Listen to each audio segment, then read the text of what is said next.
জরুরি দর কষাকষি ও চূড়ান্ত সমঝোতা ইস্যুকে কেন্দ্র করে গতকাল ওমানের মধ্যস্থতায় যুক্তরাষ্ট্র ও ইরান পরোক্ষ আলোচনায় বসে। দীর্ঘদিনের শত্রুতা সত্ত্বেও এই বৈঠককে গুরুত্বপূর্ণ কূটনৈতিক উদ্যোগ হিসেবে দেখা হচ্ছিল। আলোচনায় ইসরায়েলের পক্ষ থেকেও প্রতিনিধিত্ব ছিল বলে বিভিন্ন আন্তর্জাতিক সূত্র দাবি করেছে।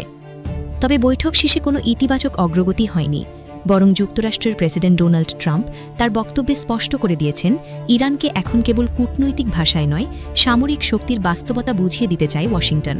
তিনি বলেন, যুক্তরাষ্ট্রের বিমানবাহী রণতরী ও যুদ্ধজাহাজগুলোর সক্ষমতা ইরানের সামনে প্রমাণ করার সময় এসেছে, যাতে তেহরান মার্কিন প্রস্তাবগুলোকে গুরুত্ব সহকারে নেয় এবং অবস্থান নরম করে।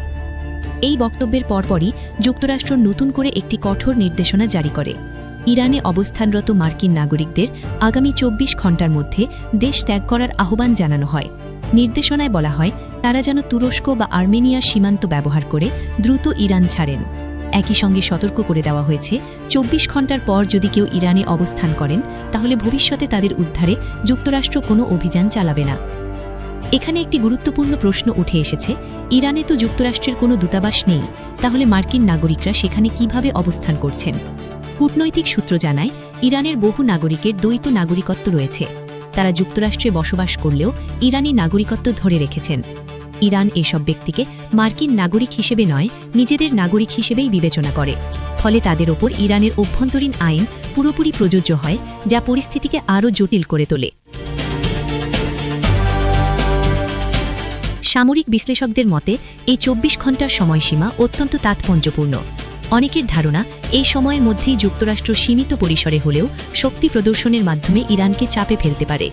এমন পরিস্থিতিতে ইরানে অবস্থানরত হাজারের কাছাকাছি মার্কিন নাগরিক জিম্মি হওয়ার ঝুঁকিতে পড়তে পারেন, যা ভবিষ্যতে বড় ধরনের দর কষাকষির হাতিয়ার হয়ে উঠতে পারে। এই আশঙ্কা থেকেই ওয়াশিংটনের এত দ্রুত সতর্কতা। অন্যদিকে আন্তর্জাতিক গণমাধ্যমগুলো জানাচ্ছে, ইরানও পাল্টা প্রস্তুতি নিচ্ছে। Middle east monitor, Jerusalem post সহ একাধিক সংবাদ মাধ্যমের প্রতিবেদনে বলা হয়েছে, ইরান তাদের শক্তিশালী খোরামশাহার ৪ ব্যালিস্টিক ক্ষেপণাস্ত্র মোতায়েন করেছে এবং সেগুলোকে রেডি টু ফায়ার অবস্থায় রাখা হয়েছে। চীনের কয়েকটি গণমাধ্যমও একই তথ্য নিশ্চিত করেছে। খোরামশাহার ৪ ক্ষেপণাস্ত্রের পাল্লা আনুমানিক ২০০০ থেকে ২৫০০ কিলোমিটার, তবে এর সবচেয়ে বড় শক্তি এর ওয়ারহেড ক্ষমতা, যার ওজন ১.৫ থেকে ২ টন পর্যন্ত হতে পারে।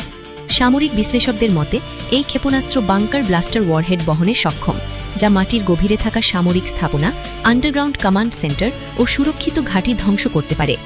ধারণা করা হচ্ছে, ইরানের কৌশল হল, যদি সংঘাত শুরু হয় তাহলে প্রথম আঘাতেই সর্বোচ্চ ক্ষতি নিশ্চিত করা, যাতে প্রতিপক্ষ দ্বিতীয় দফার হামলার জন্য প্রস্তুত হতে না পারে।